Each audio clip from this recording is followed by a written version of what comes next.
Para iniciar, quiero decirle, doctor Carlos Alberto, que usted ha sido y es uno de los concejales más juiciosos en los cuales está siempre presente en el debate.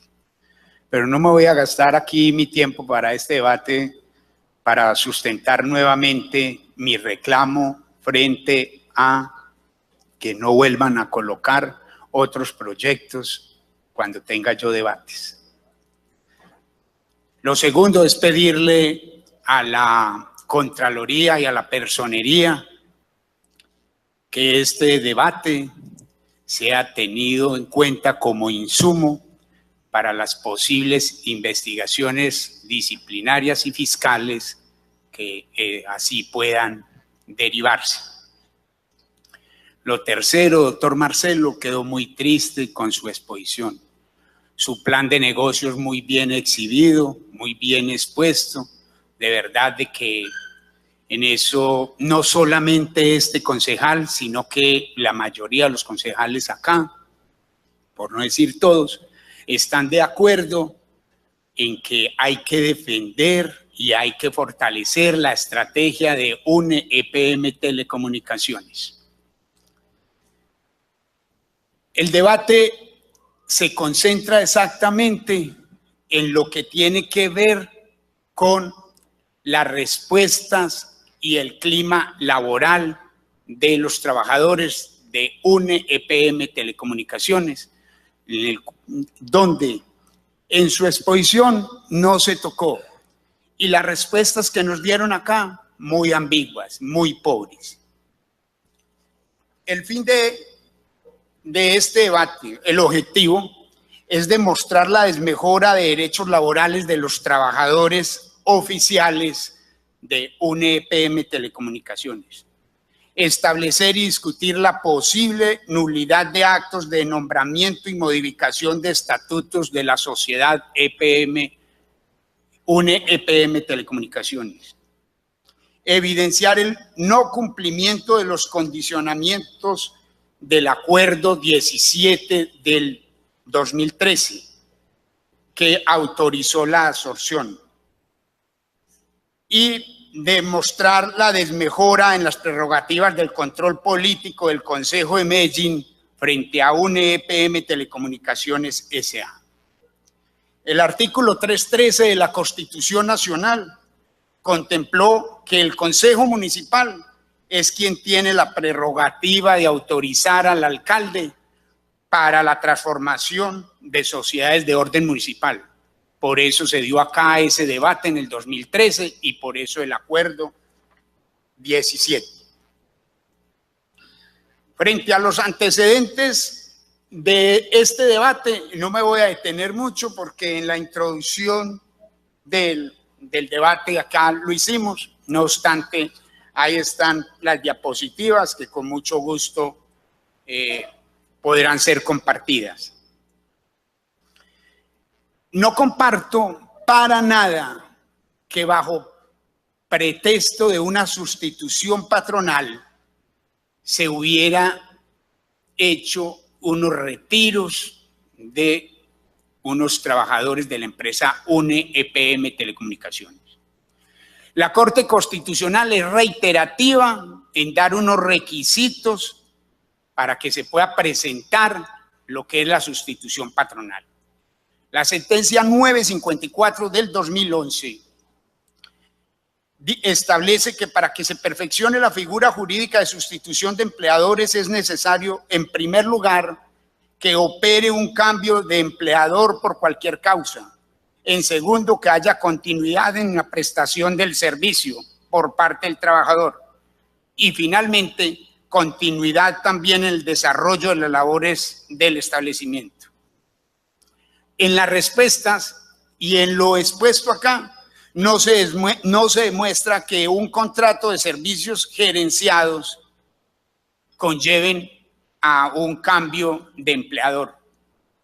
Esto solo se da con las figuras de decisión, transformación, fusión de las sociedades. Así que acá no se puede hablar de cambio de empleador. Es decir, en este caso no lo hubo. ¿Cuál caso? En el caso del convenio entre Tigo y Huawei.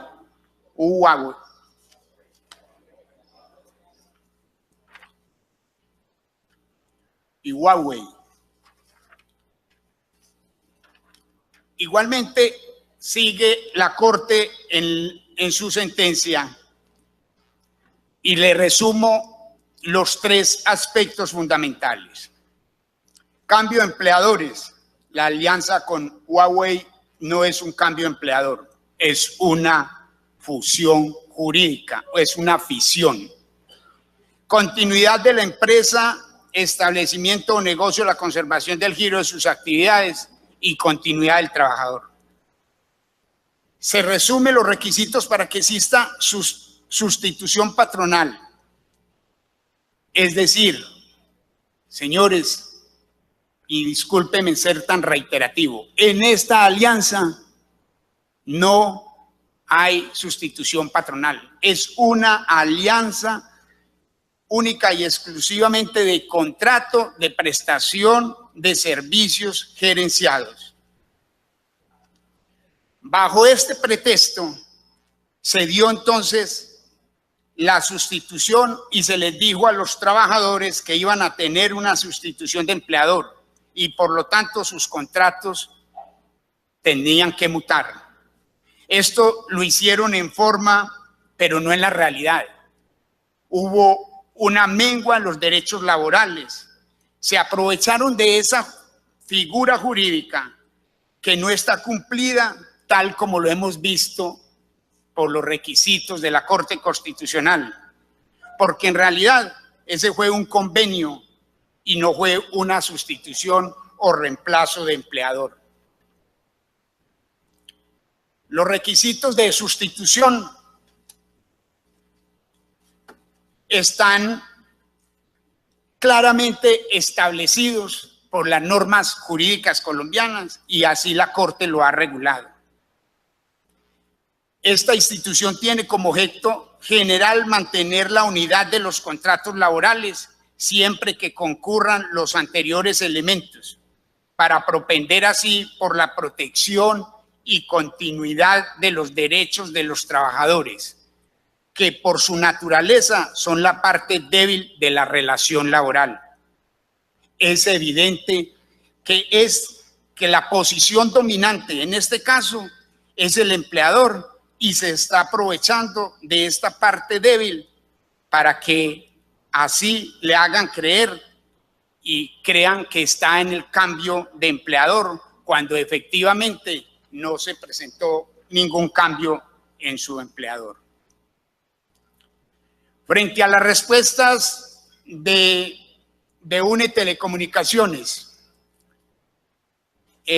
nos dice que el número de empleados a julio 10 de 2017 son 1.726 empleados. Miremos cómo esa desmejora se viene evidenciando. Tenemos entonces a renglón seguido que el despido por justa causa son 32 empleados. Esto está sustentado en el artículo 64 del Código Sustantivo de Trabajo, que conlleva unos requisitos que en la respuesta que nos dieron no están acreditados. ¿Qué requisitos? Que se agote un debido proceso, que se le haga descargos, que se llame a testigos, que se abra pliego de cargos y posteriormente que se le motive el despido y lleva consigo una indemnización. De manera expresa, en el despido unilateral, que dicen que son 218 empleados que fueron despedidos de manera unilateral, se evidencia la vulneración al Acuerdo 17 de 2013, que es un acto administrativo complejo, donde no solamente lo suscribió el Consejo de Medellín, sino que lo promulgó y lo sancionó el alcalde. Y esa violación es una violación que no permite la desmejora y el despido unilateral de los trabajadores, porque había un compromiso, un condicionante de la no mengua, de la modificación de los derechos laborales. Y UNE expresamente así lo ha aceptado en la respuesta que nos da. Despido unilateral, 218 empleados. La pregunta: ¿cuáles de estos tenían fuero circunstancial? Acá lo han dicho, que muchos fueron despedidos con fuero circunstancial, pero en las respuestas, a pesar de que se preguntó, no la vi. También se presentó con la mal llamada modalidad de sustitución patronal, 492 empleados que fueron supuestamente sustituidos para otra empresa. En total, son 1.184 empleados menos desde el acuerdo 17 del 2013 a la fecha. Grave esta situación, señores. Esto es una masacre laboral. Me pregunto, ¿la Junta Directiva autorizó esto? Señor presidente de la Junta Directiva, doctor Jorge Londoño, ¿usted sabía de esto? ¿Usted lo autorizó? Usted es el presidente de la Junta. ¿Usted permitió esta masacre? Es una pregunta, señor presidente.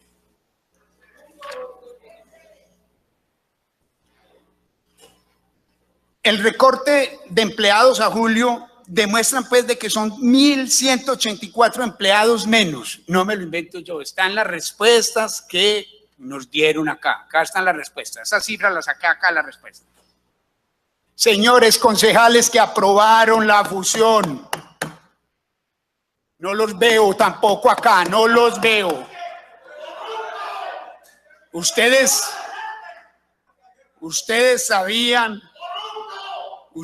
sabían de esta masacre. Por lo menos lo presupuestaron. Fueron advertidos en su momento de esta masacre laboral. Pero quisiera verlos, señores, quisiera verlos. ¿Dónde están? ¿O están esperando que realmente nos vendan el otro 50% para ahí sí aparecer? Ahí sí estar acá. ¿Vamos a respetar o no los derechos de los trabajadores? ¿Vamos a hacer valer el patrimonio público y a defender el patrimonio público o no?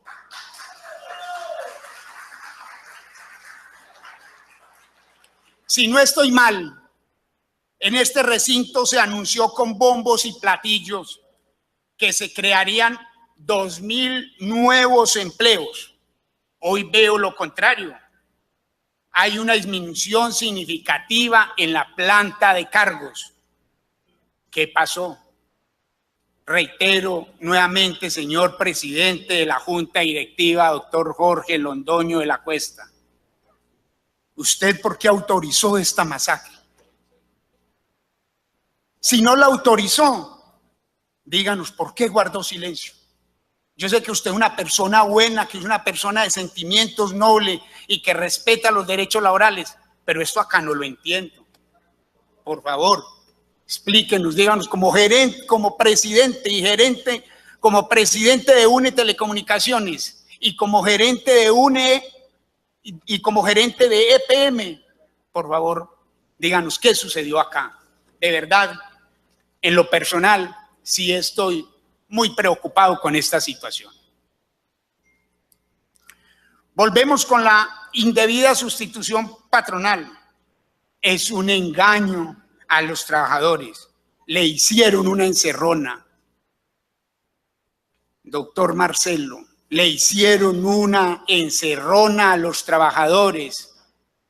En ese convenio le hicieron la encerrona a los trabajadores, se los llevaron y enseguida algo más grave. Como muchos estaban aceptando, no le permitieron que todos se fueran. Entonces, ¿qué sucedió ahí? ¿Por qué no a todos? Hay clara violación a las condiciones que se establecieron en el Acuerdo 17 del 2003. Resulta violatorio de uno de los condicionamientos del Acuerdo 17 del 2013, la mutación de contratos a término indefinido por un cambio de contratos a término fijo de 5 años, bajo pretexto de la supuesta e indebida sustitución patronal. Me pregunto y espero la respuesta. ¿Qué va a pasar con estos empleados en 5 años? Y empleados que eran servidores públicos y que hoy entonces pasan a una empresa privada. ¿Qué pasa ahí con esa figura jurídica?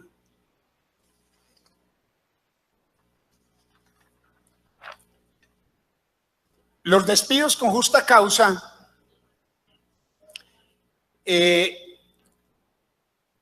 me pregunto, ¿se respetó el derecho al debido proceso de los trabajadores? ¿Fueron llamados a descargos? ¿Hay demandas de esos despidos vigentes? No tenemos la cifra. ¿Se respetaron garantías a la estabilidad laboral reforzada? No la tenemos. Y acá, escuchando a la comunidad, alcancé a escuchar por ahí que habían algunos con fuero circunstancial. Si no estoy mal, también había otra persona, una niña que estaba en estado de embarazo y también se retiró o la retiraron. Bueno, el caso es que no está. Sí quisiera saber de estos cuestionamientos. Con respecto a los despidos sin justa causa, también tengo otras preguntas. Los despidos fueron indemnizados conforme a las convenciones colectivas. ¿Por qué los despidos si el Acuerdo 17 del 2013 no permitía desmejora de los derechos laborales? ¿Se respetaron los derechos a la estabilidad laboral reforzada? Y por favor, ¿quién autorizó estos despidos? Porque hasta donde tengo entendido, y claro que llevo apenas 7 meses de ser concejal, gloria a Dios, acá al consejo no vinieron a solicitar ese permiso. Frente al retiro voluntario, el plan de retiro voluntario condicionó a los voluntarios a desmejoras de sus contratos laborales. Se respetaron los postulados de la estabilidad laboral reforzada. ¿Cuántas personas se presentaron a esta convocatoria? Tengo entendido que se presentaron más de 600 personas.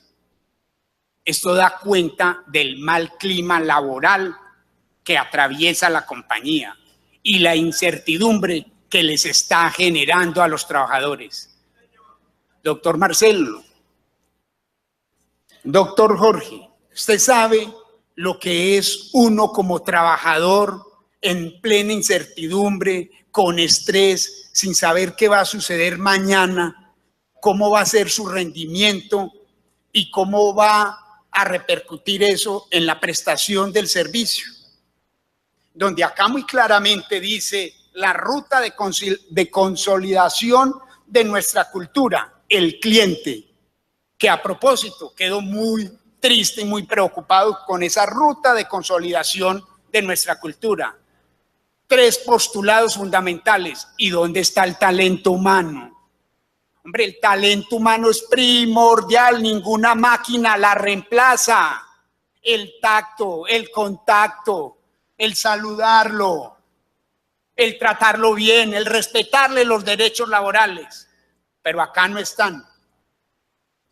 Pero sí se ve el cliente reflejado en esa mal prestación de servicio, porque es que uno sin estar conforme y con un estrés no va a trabajar bien. tengan la absoluta seguridad que no se trabaja bien. ¿Por qué no se le aceptaron a todos los que se presentaron? ¿O era que solo querían reducir la planta de cargos? Solo se quería reducir la nómina. La modalidad de sustitución patronal. Dos preguntitas. ¿Por qué no se respetaron los requisitos establecidos por la Corte Constitucional para que operara adecuadamente la sustitución patronal? ¿Por qué se cambia la categoría de trabajadores oficiales, servidores públicos, a la categoría de empleados de una empresa privada? ¿Dónde quedan entonces los controles? ¿Dónde quedan los derechos que han adquirido los trabajadores producto de las convenciones colectivas? Como efecto del derecho de asociación sindical, ¿dónde queda garantizado también ese derecho de la asociación sindical? Mire, hoy están ahí con respeto, están escuchando, lo escucharon muy juiciosamente. Al señor presidente lo escucharon y, señor presidente, es que uno también se emociona y quiere protestar porque quien protesta se le escucha y quien calla se le ignora. Pero eso no es que se le falte al respeto a nadie. Yo no he escuchado aquí una mala palabra contra ninguno, pero las inconformidades hay que manifestarlas. ¿O qué tal si yo guardo silencio con todos mis debates, antes me interpongan proyectos y me dilaten mis debates? Hay que protestar, señor presidente, pero están muy juiciosas. Felicitaciones, señores. Así se hace. ¿Dónde quedan entonces los derechos adquiridos de los trabajadores producto de esas convenciones colectivas? ¿Dónde quedan esas garantías constitucionales frente al trabajador? Continúo y sigo siendo reiterativo con la indebida sustitución patronal y la tomo porque en las respuestas me traen que según la escritura pública 2471 de agosto de 2014, donde el certificado de existencia de la Cámara de Comercio de Medellín, UNE fue fusionada con Millicom Spain Cable SL. UNE, la empresa absorbente, y Millicom Spain Cable, la empresa absorbida. Que el tenor literal del parágrafo del artículo 2 de la Ley 790 del 2002, los trabajadores de UNE son oficiales a los que se les aplica el régimen laboral de los trabajadores de las empresas industriales y comerciales del Estado. Por consiguiente, no podían ser objeto de sustitución patronal con una empresa privada. Señores Personería y señores Contraloría, tomen atenta nota. No podían ser objeto de sustitución patronal con una empresa privada porque eran trabajadores oficiales. El régimen laboral de los trabajadores. En el parágrafo 1, la entidad absorbente cumplirá el objeto de la entidad absorbida, además del que es propio, la naturaleza de la entidad funcionada, su régimen de contratación y el régimen laboral de sus servidores. Serán los de la absorbente, es decir, continúan siendo servidores públicos. El régimen laboral de la sociedad absorbente es el de trabajadores oficiales, habida cuenta que la naturaleza jurídica de UNE EPM Telecomunicaciones es una empresa industrial y comercial del Estado. Quiéranos o no, tenemos un 50% y es de capital público y es una empresa industrial y comercial del Estado. El acuerdo 17 del 2013 trajo 9 condicionantes. de esos condicionamientos del acuerdo 17 del 2013, tenemos que las decisiones sustanciales que afecten la existencia, el objeto, la naturaleza jurídica y la composición accionaria deberán ser tomadas por el voto favorable de los accionistas públicos. ¿Qué está pasando? Sobre este tipo de discusiones se le debe entregar al Consejo de Medellín, no como notario que dé fe pública, sino como entidad que configura una decisión razonada y deliberada por el Pleno de la Corporación.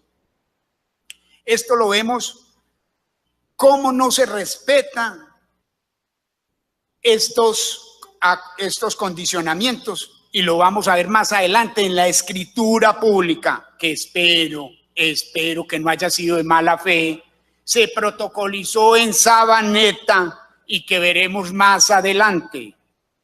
No se ha tenido en cuenta el Consejo de Medellín para la toma de estas decisiones y no se ha deliberado políticamente estas modificaciones, tales como a la existencia, al objeto, a la naturaleza de la sociedad.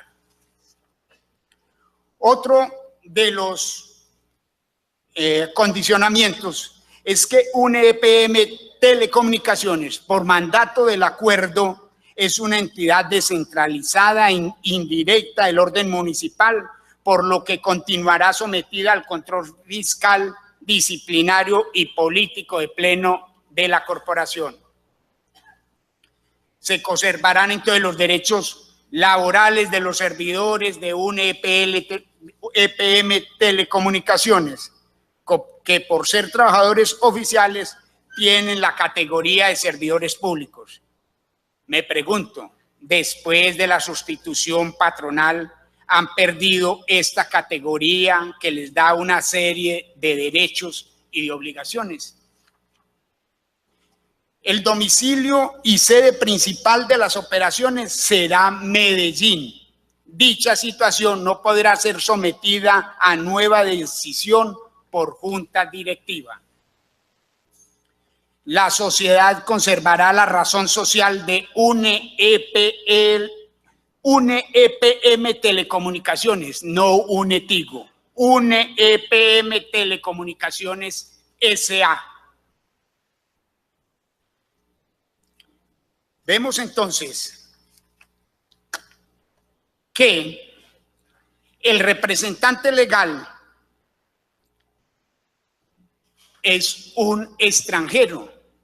Nos preguntamos, y entiendo que esta sociedad, ya lo hemos dicho, es descentralizada del orden municipal, que tiene la mayoría de capital público, pero que tiene acciones de capital privado, que la administración está en cabeza pues de una persona extranjera. No es que sea discriminación, sino que son normas que existen, que esta persona está representando a la accionaria privada y le es aplicable el artículo 473 del Código de Comercio. Entonces la pregunta, ¿por qué si en el artículo 473 del Código de Comercio establece que cuando la sociedad tuviere por objeto de explotar, dirigir o administrar un servicio público o una actividad declarada por el Estado de interés para la seguridad nacional, el representante y los suplentes de que trata el ordinal quinto del artículo anterior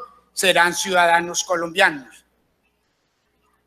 Este tipo de sociedades,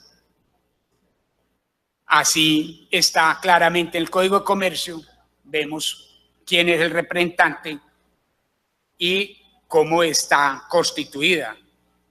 En ese orden de ideas, me pregunto, si es difícil, 10 minuticos, señor presidente, si es difícil para establecer en una situación de repetición por presunto detrimento patrimonial contra ciudadanos colombianos, ¿qué decir entonces si esta situación se presenta en cabeza de un extranjero? Y no estamos muy lejos, ya tenemos por ahí ejemplo cerca. ¿Y dónde quedan esas acciones de repetición? ¿Dónde queda la recuperación de ese patrimonio? Los sindicatos de EPM han pedido conjuntamente al Ministerio de Trabajo el reintegro de investigación y sanción a UNE. Esto ratifica el inconformismo de los trabajadores, que no solamente es producto de la interpretación normativa, sino que en la práctica los trabajadores han estado inconformes frente al tema, al trato, y refleja ese incumplimiento de acuerdo a lo establecido en el acuerdo 17 del 2013. Señores, el tiempo se me agota, es mucho lo que tenemos por decir. Aquí voy a colocar solo un señalamiento de la Contraloría de Medellín, donde dice que al analizar el plan de negocios 2014-2019, se observó que la empresa ha establecido proyecciones orientadas a obtener resultados netos negativos entre el 2014 y el 2017, lo que significa que las fortalezas financieras de la compañía después de 3 años de fusión no están evidenciando ni se están viendo reflejadas en los resultados financieros de UNE. Basta señalar que en el resultado de diciembre de 2015, UNE EPM Telecomunicaciones reporta pérdidas netas por 273.156 millones de pesos y en el 2014 133.000 millones, para un incremento del 104.68% con relación al 2014. ¿Quién subsana esta mala administración, tanto administrativa como operativa? ¿Será con reducción de nómina? Me pregunto, ¿será con reducción de nómina? Ahora, cuando Millicom asumió el control de la compañía, sabía cómo estaban las condiciones del mercado, sabía las condiciones económicas y la situación en que estaba el país. Ahora entonces no puede salir eso a pretexto que han cambiado las condiciones y que eso los ha llevado a esa situación. Otra pregunta: ¿en qué va el procedimiento sancionatorio que tenía el Ministerio de Trabajo frente a UNE EPM? Que de acuerdo con el auto 9527 de este año, fue un auto de apertura de cargos por procedimiento de despido de trabajadores. Ya ha habido audiencia de pruebas, hay alguna decisión, hay una multa impuesta. Esto es bueno saberlo, es bueno que la corporación sepa qué sucede con esto. Como me termina el tiempo, voy a lo último que es muy grave, que es con la escritura. Es la escritura que quisiera yo pensar que no fue de mala fe, pero resulta que con la escritura pública de modificación de estatutos del 2014, otorgada en Sabaneta sin someterse a reparto, se hizo una modificación de estatutos. Y ya les había dicho anteriormente qué sucedía cuando se fuera a hacer modificaciones de estatutos. El Código Disciplinario Único establece que ¿por qué se suscribe una escritura pública en notaría de Sabaneta cuando está sometida a reparto?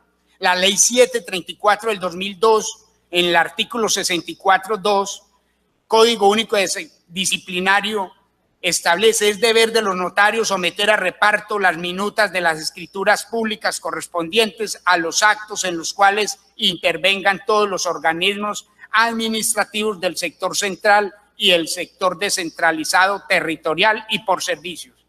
Esta empresa, por acuerdo del 17 de 2003, es del sector descentralizado por servicios, y así lo leí ahorita. Entonces, debe ser sometida a reparto dentro del círculo de la jurisdicción que es Medellín. No puedo ir yo donde el notario amigo a evadir o allá que me protocolice esa escritura. Yo no lo puedo hacer. Señores, esto es causal de una nulidad. Una nulidad de la escritura.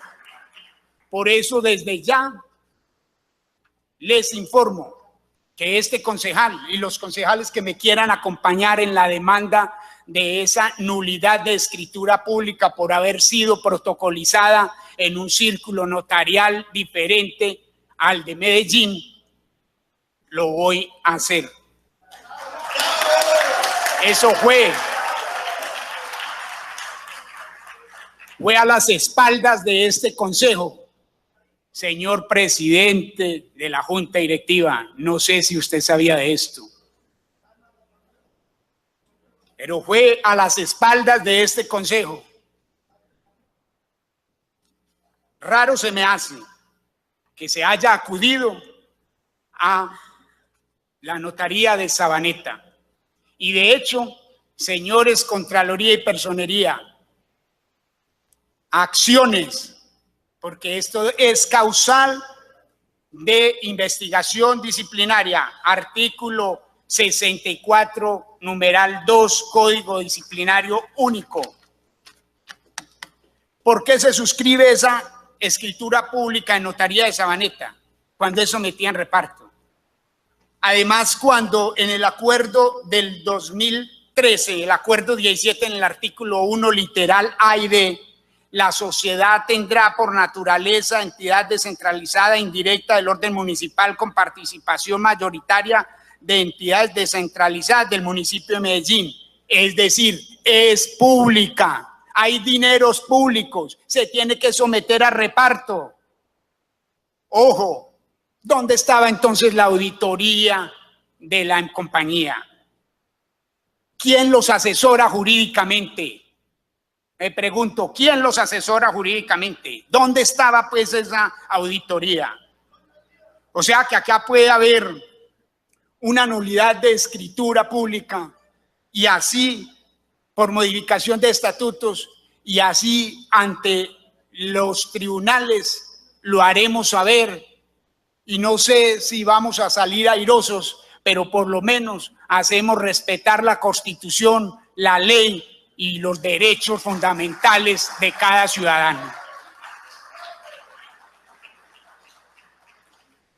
Lo que estoy diciendo aquí lo soporta la resolución 8198 de la Superintendencia de Notariado y Registro, donde confirma que donde hay dineros públicos, todos estos actos se deben de protocolizar y deben de ser sometidos a reparto, no donde el amigo de turno.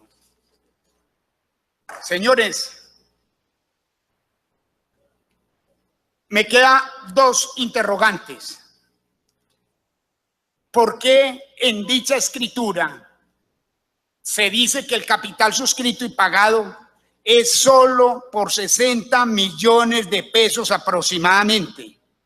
¿Por qué solo 60 millones de pesos, doctora Luz María? 60 millones de pesos. ¿Sabe la respuesta que nos dieron a nosotros acá en la última que nos dieron?